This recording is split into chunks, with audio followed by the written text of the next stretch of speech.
প্রাচীন এক জনপদ যার সব বাসিন্দারা পাথরে পরিণত হয়েছিল। বলছি ইতালির বিখ্যাত পম্পেই নগরীর কথা। প্রচণ্ড রকমের পাপে ডুবে থাকা এই জাতি কয়েক ঘন্টার মধ্যেই ধ্বংস হয়ে গিয়েছিল। কিন্তু কেন? এটি কি ছিল মহান আল্লাহর পক্ষ থেকে কোনো আযাব? কি বলা আছে পবিত্র কোরআনে? ধারণা করা হয় বর্তমান ইতালির দক্ষিণে মাউন্ট ভিসুভিয়াসের পাদদেশে খ্রিস্টীয় প্রথম শতকে গড়ে উঠেছিল পম্পেই নগরী। পরবর্তীতে শহরটি চলে যায় রোমান সভ্যতার দখলে।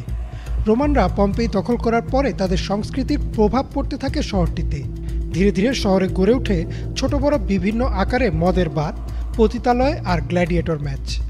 শহরটিতে ধীরে ধীরে বাড়তে থাকে অবাধ যৌনাচার।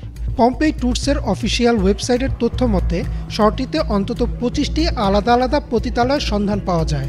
এছাড়াও শহরের বিভিন্ন দেয়ালে বেশ কিছু খোলামেলা চিত্রও পাওয়া যায়।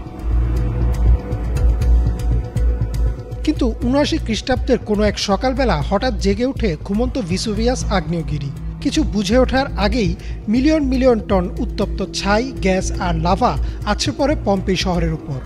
কয়েক ঘন্টার ব্যবধানে উৎসবে মেতে থাকা এক শহর পরিণত হয় মৃত্যুপুরীতে। নগরীর ঘরবাড়ি, মানুষজন, এমনকি পশু পাখিও উত্তপ্ত ছাই ও লাভার নিচে চাপা পড়ে। পরে ধীরে ধীরে সেই ছাই জমাট বেঁধে হারিয়ে যায় শহরের চিহ্ন। 1600 শতকের শেষের দিকে ডমিনিকো ফন্টানা নামের এক আর্কিটেক্ট খুঁজে পান এই পম্পেই শহরটি। পরে বিভিন্ন গবেষক ও প্রত্নতাত্ত্বিকরা মিলে উদ্ধার করেন এই শহর। ছাই ও লাভার নিচে চাপা পড়ে থাকা মরদেহগুলো ওই অবস্থায় প্রায় 2000 বছর ছিল। ফলে তাদের শরীরের চামড়া মাংস কিছু না থাকলেও সেই আকৃতিটা রয়ে গেছে।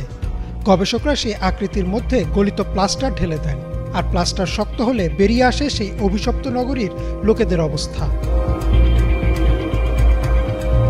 মৃতদেহগুলোকে দেখলে মনে হবে যেন সেগুলো পাথরের তৈরি বা তারা পাথর হয়ে গিয়েছিল, কিন্তু মূলত এগুলো প্লাস্টার দিয়ে কাস্ট পদ্ধতিতে কৃত্রিমভাবে তৈরি করা।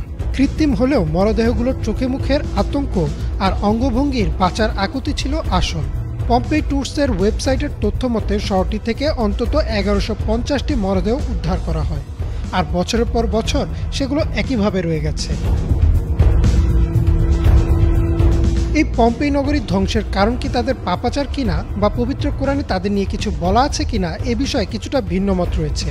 যদিও পম্পেই শহর বা এই জাতির নাম পরিষ্কারভাবে কোরআনে উল্লেখ নেই, কিন্তু সূরা ইয়াসিনের 67 নম্বর আয়াতে আল্লাহ বলেন, আর আমি চাইলেই স্ব স্থানে তাদের আকৃতি পরিবর্তন করে দিতাম, ফলে তারা সামনেও যেতে পারত না, পিছনেও যেতে পারত না।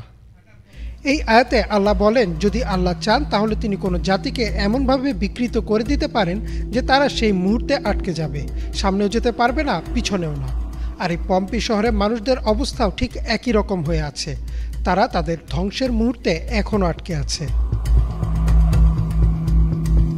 পম্পেই শহরটি এখন পর্যটকদের জন্য উন্মুক্ত রয়েছে। প্রতি বছর হাজার হাজার পর্যটক আসেন এই জায়গাটিতে আর সাক্ষী হন এক ভয়াবহ সময়ের। পুরো নগরী যেন আটকে গেছে তাদের ধ্বংসের মুহূর্তে। তবে এটা কি তাদের পাপের কারণে আসা আযাব, নাকি কোনো ভয়াবহ দুর্যোগ, তা আল্লাহ ভালো জানেন। ইমরান মাহমুদ, বাংলা ভিশন।